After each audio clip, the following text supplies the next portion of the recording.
Good wishes to all of you. Fundamentals of Physical Geography textbook for class 11. Fourth chapter, Distribution of Oceans and Continents. Audiobook. In the previous chapter, you have studied the interior of the earth. You are already familiar with the world map. You know that continents cover 29% of the surfaces of the earth and the remainder is under oceanic waters. The positions of the continents and the ocean bodies as we see them in the map have not been the same in the past. Moreover, it is now a well accepted fact that oceans and continents will not continue to enjoy their present positions in times to come. If this is so, the question arises, what were their positions in the past? Why and how do they change their positions? Even if it is true that the continents and oceans have changed and are changing their positions, you may wonder as to how scientists know this. How have they determined their earlier positions? You will find the answers to some of these and related questions in this chapter. Continental drift.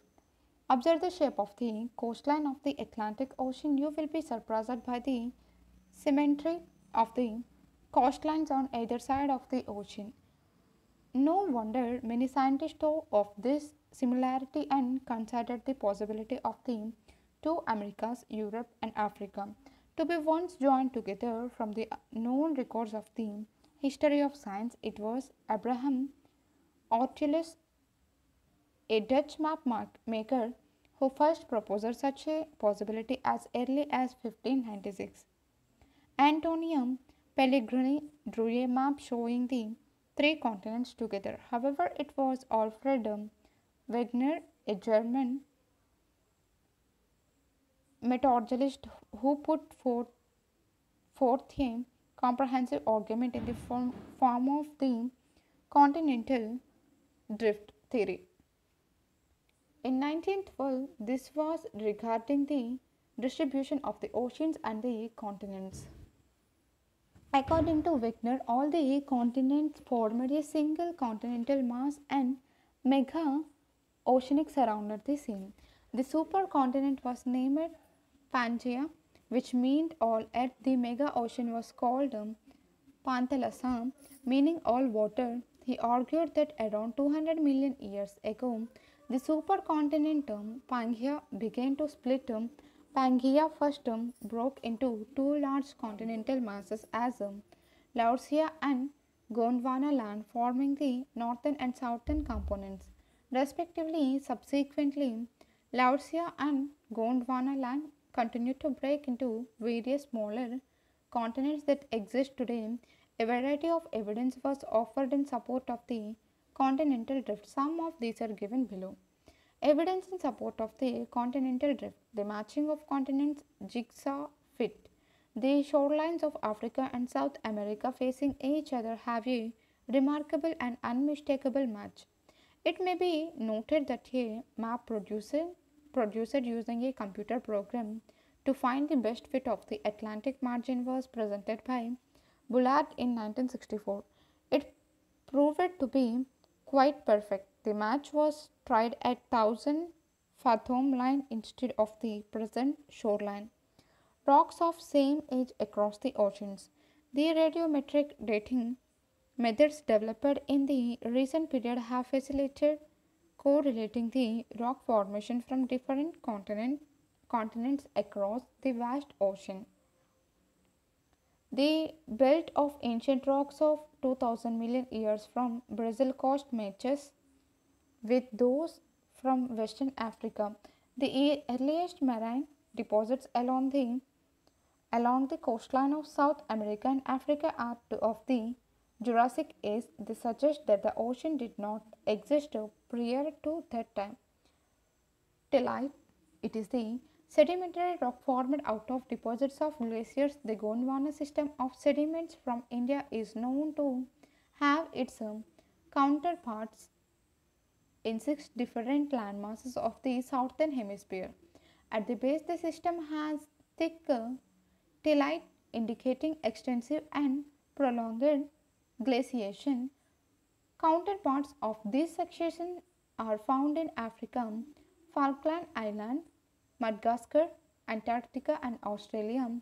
Overall resemblance of the Gondwana type sediments clearly demonstrate that these landmasses had remarkably similar histories. The glacial tillite provides unambiguous evidence of paleoclimates and also of drifting of continents. Placer deposits. The occurrence of rich placer deposits of gold in the Ghana coast and the absolute absence of source rock in the region is an amazing fact. The gold bearing veins are in Brazil, and it is obvious that the gold deposits of the Ghana are derived from the Brazil plateau when the two continents lay side by side.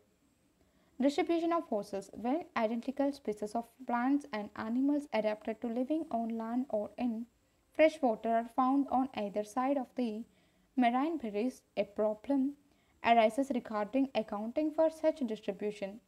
The observations that lemurs occur in India, Madagascar, and Africa led some to consider a contiguous landmass, Lemuria. Linking these three landmasses, Mesosaurus was a small reptile adapted to shallow, brackish water. The skeletons of these are found only in two localities, the southern Cape province of South Africa and Irrever formations of Brazil. The two localities are presently 4,800 kilometers apart with an ocean in between them. Force for drifting. Wegener suggested that the movement responsible for the drifting of the continents was caused by pole flying force and tidal force. The polar flying force relates to the rotation of the earth.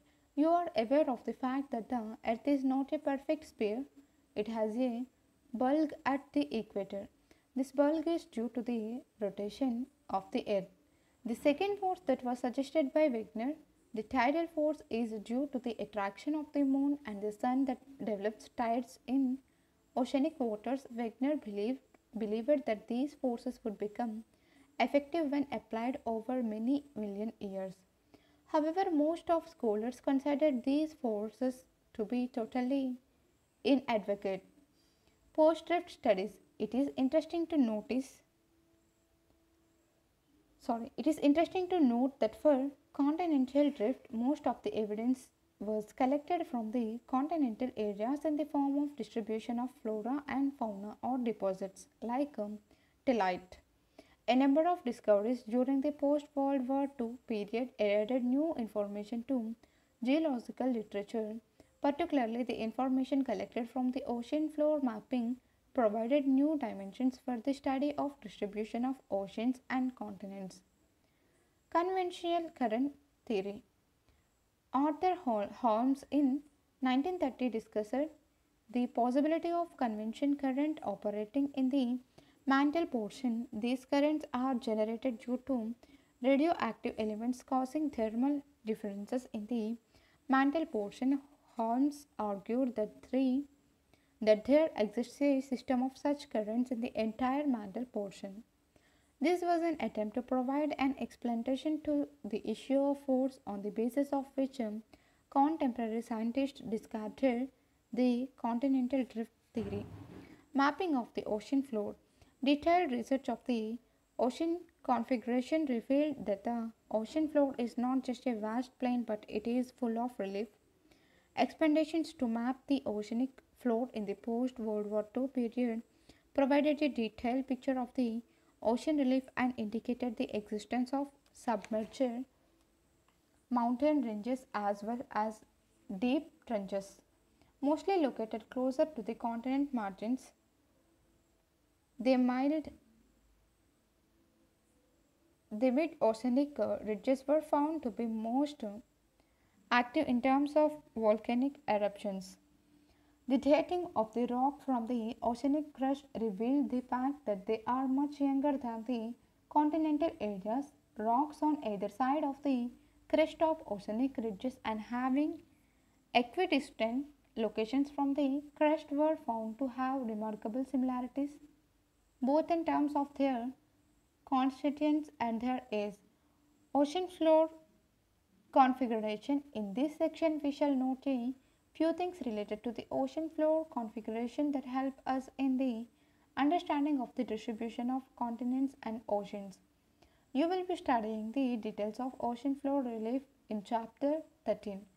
The ocean floor may be segmented into three major divisions based on the depth as well as the forms of relief. These divisions are continental margins, deep sea basins, and mid-ocean ridges. Take a look at figure 4.1 ocean floor. Cumulative area higher than each level. Average height, continental slope, sea level, average depth, ocean basin floor, deepest ocean, continental shelf, continent, height kilometers, depth. Continental margins, these form the transition between continental shores and deep sea basins. They include continental shelf, continental slope, continental rise, and deep oceanic trenches. Of these, the deep oceanic trenches are the areas which are of considerable interest in so far as the distribution of oceans and continents is concerned. These are extensive plains that lie between the continental margins and mid-oceanic ridges. The abyssal plains are the areas where the continental sediments that move beyond the margins get deposited. Mid-oceanic ridges. This forms an interconnected chain of mountain system within the ocean. It is the longest mountain chain on the surface of the earth, though submerged under the oceanic waters. It is characterized by a central rift system at the crest, a fractionated plateau and flank zone all along its length. The rift system at the crest is the zone of intensive volcanic activity. In the previous chapter, you have been introduced to this type of volcanoes as mid-oceanic volcanoes.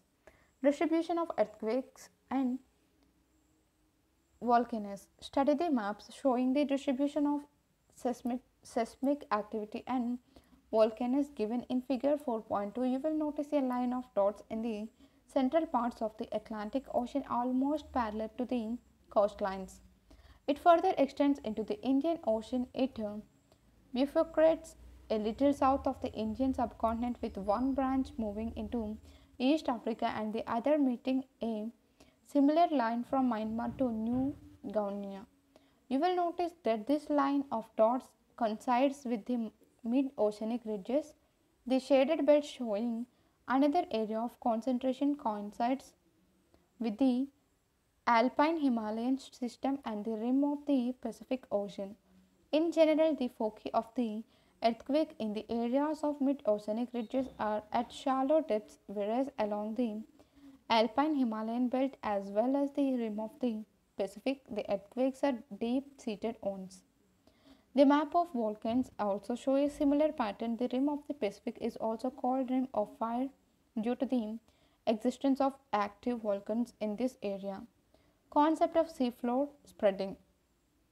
As mentioned above, the post-drift studies provided considerable information that was not available at the time. Wegener put forth is the concept of continental drift, particularly the mapping of the ocean floor and paleomagnetic studies of rocks from oceanic regions revealed the following facts. It was realized that all along the mid-oceanic ridges, volcanic eruptions are common and they bring huge amounts of lava to the surface in this area. The rocks equidistant on either sides of the crest of mid-oceanic ridges show remarkable similarities in terms of period of formation, chemical composition and magnetic properties. Rocks closer to the mid-oceanic ridges have normal polarity and are the youngest. The age of the rocks increases as one moves away from the crest. The ocean crust rocks are much younger than the continental rocks. The age of rocks in the oceanic crust is now more than 200 million years old. Some of the continental rock formations are as old as 3,200 million years.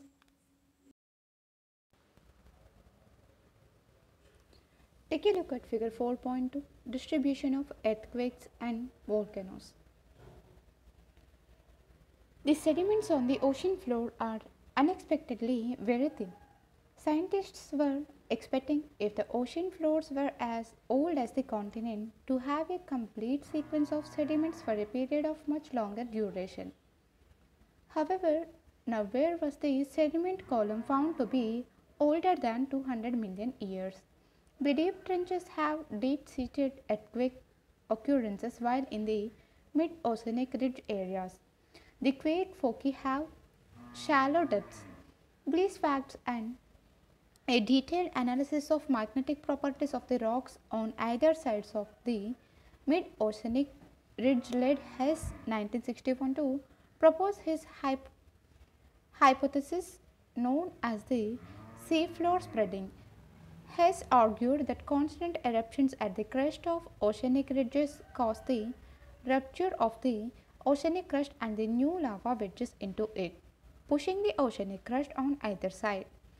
The ocean floor thus spreads the younger age of the oceanic crust, as well as the fact that the spreading of one ocean does not cause the shrinking of the other, made Hess think about the consumption of the oceanic crust. He further maintained that the ocean floor that gets pushed due to volcanic eruptions at the crest sinks down at the oceanic trenches and gets consumed. Take a look at figure 4.3, seafloor spreading. Convergent plate boundary, stratovolcanic, transform plate boundary, shield volcanic, hotspot lithosphere, asthenosphere, oceanic crust, subducting plate, continental crust, trench, oceanic spreading ridge, transform plate boundary, divergent plate boundary, convergent plate boundary, continental rift zone, young plate boundary. The basic concept of seafloor spreading has been depicted in figure 4.3. Plate tectonics. Since the advent of the concept of seafloor spreading, the interest in the problem of distribution of oceans and continents was revived.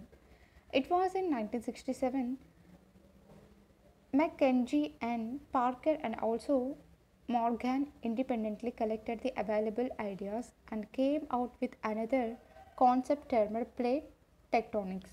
Take a look at figure 4.4, position of continents through geological past.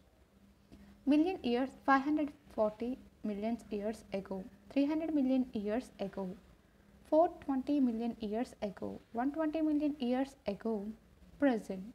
The motions of the continents during the past 540 million years: 1 Africa, 2 South America, 3 Antarctica, 4 Australia, 5 India, 6 China, 7 North America, 8 Europe, 9 and 10 Siberia. Emilani, 1992.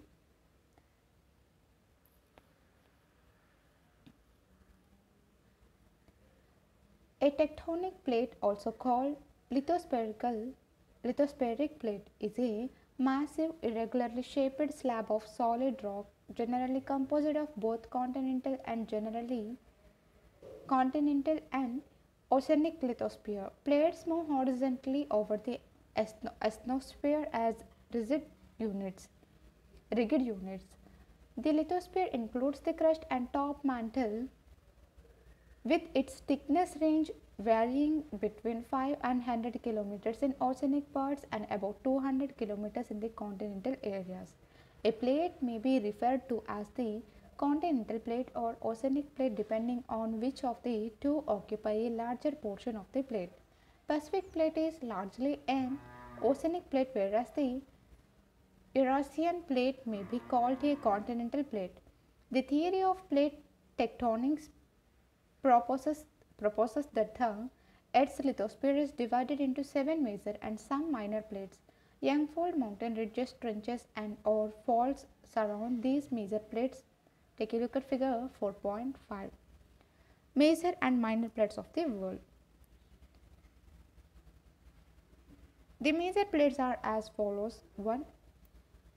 Antarctica and the surrounding oceanic plates. 2. North America, with western Atlantic floor separated from the South American plate along the Caribbean island plate. 3rd, South American, with western Atlantic floor separated from the North America plate along the Caribbean islands plate. 4th, Pacific plate. 5th, India, Australia, New Zealand plate. 6th, Africa with the eastern Atlantic floor plate. 7th, Eurasia and the adjacent oceanic plate. Some important minor plates are listed below. Caucasus plate between Central America and Pacific plate. Nazca plate between South America and Pacific plate. Arabian plate, mostly the Saudi Arabian landmass. Philippine plate between the Asiatic and Pacific plate.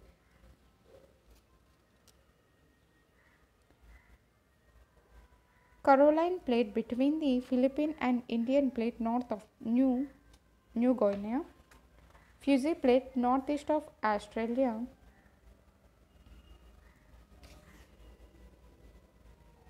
These plates have been constantly moving over the globe throughout the history of the Earth. It is not the continent that moves as believed by Wegener.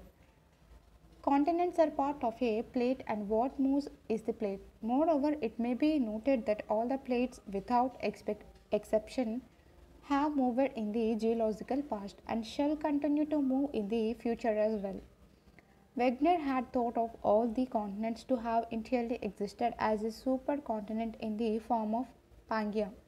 However, later discoveries revealed that the continental masses resting on the plates have been wandering all through the geological period, and Pangaea was a result of converging of different continental masses that were parts of one or the other plates. Scientists using the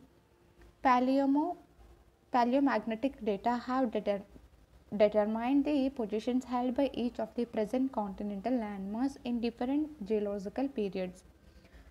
Take a look at figure 4.4. Position of the Indus subcontinent, mostly peninsular India, is traced with the help of the rocks analysis from the Nagpur area. There are three types of plate boundaries: divergent boundaries, where new crust is generated as the plates pull away from each other. The sides where the plates move away from each other are called spreading sides. The best known example of divergent boundaries is the Mid-Oceanic Ridge. At this, the American plates are separated from the Eurasian and African plates. Convergent boundaries, where the crust is destroyed as one plate divided under another. The location where sinking of a plate occurs is called a subduction zone. There are three ways in which convergence can occur. These are between an oceanic and continental plate, between two oceanic plates, and between two continental plates. Transform boundaries, where the crust is neither produced nor destroyed as the plates slide horizontally past each other. Transform faults are the planes of separation, generally perpendicular to the mid-oceanic ridges, as the eruption do not take all along the entire crust at the same time. There is a differential movement of a portion of the plate away from the axis of the earth. Also, the rotation of the earth has its effect on the separated blocks of the plate portions. How do you think the rate of plate movement is determined? Rates of plate movement.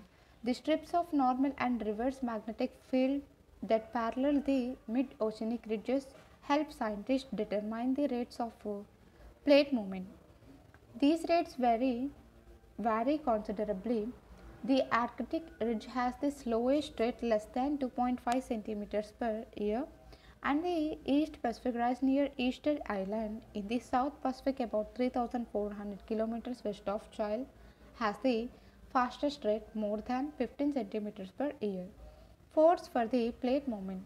At the time that Wegener proposed his theory of continental drift, most scientists believed that the Earth was a solid, motionless body. However, concepts of seafloor spreading and the Unified theory of plate tectonics have emphasized that both the surface of the earth and the interior are not static and motionless but are dynamic.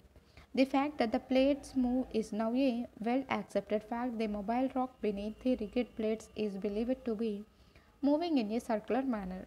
The heated materials rises to the surface, spreads and begins to cool and then sinks back into deeper depths. This cycle is repeated over and over to generate what scientists call a convection cell or convective flow.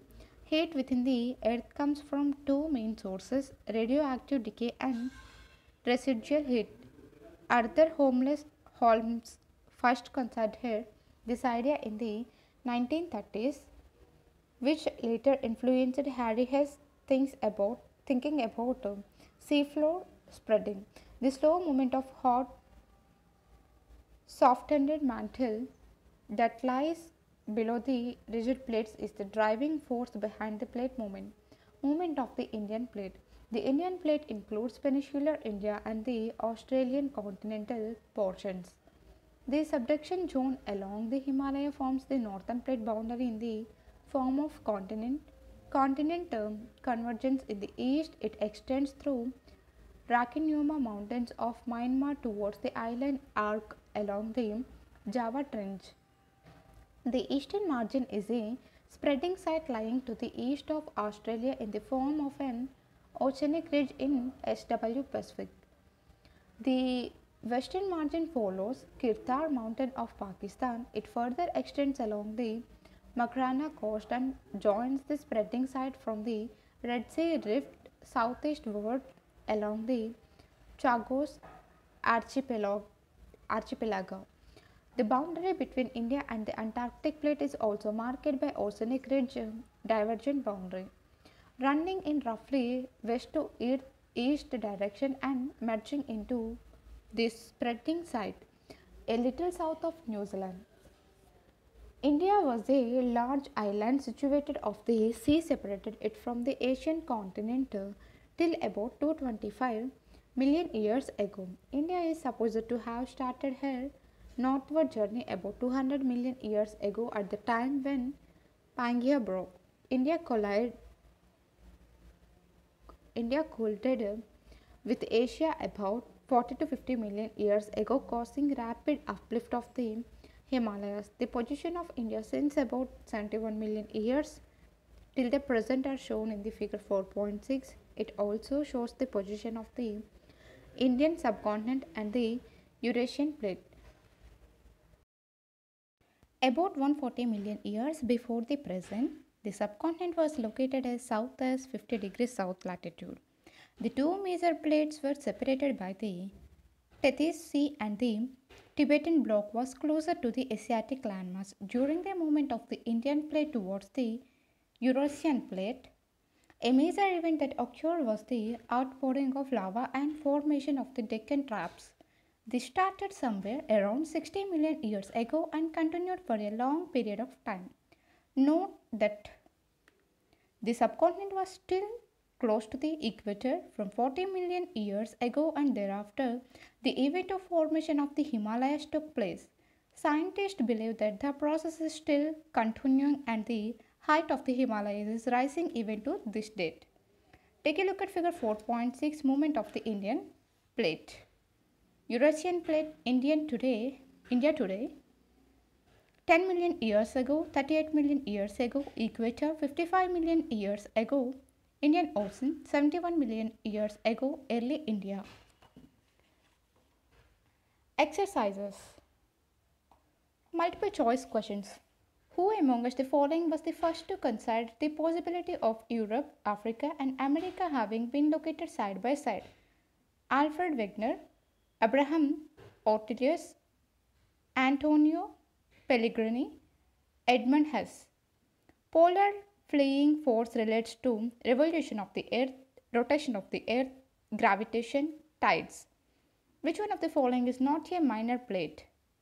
Nazca, Philippines, Arabia, Antarctica.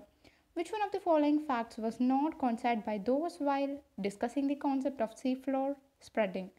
Volcanic activity along the mid-oceanic ridges. Strips of normal and reverse magnetic field observed in rock of ocean floor.